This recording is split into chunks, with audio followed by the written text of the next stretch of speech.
Boehner's statement said, for instance, his spokesman said, if the Emperor Obama ignores the American people and announces an amnesty plan, which is what they're calling it, that he himself has said over and over again exceeds his constitutional authority, he will cement his legacy of lawlessness and ruin the chances for congressional action on this issue and many others.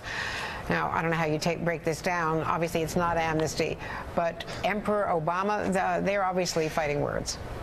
Yeah, and look, this is laughable. This is the same Republican Party who in 2006, 2007, 2010, 2013, and in the House of Representatives, controlled by the Republicans in 2014, refused to act on immigration reform.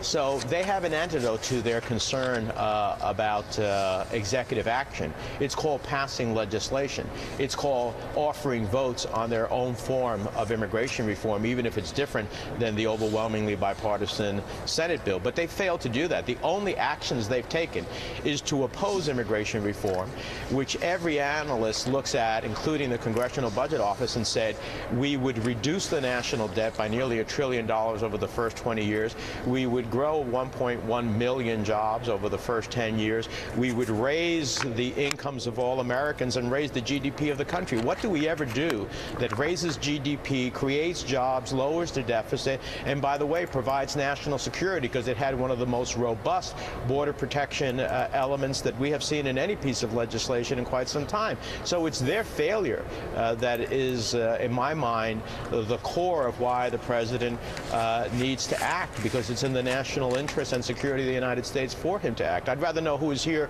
to pursue the American dream versus who is here to do it harm. I can't do that if people are living in the shadows.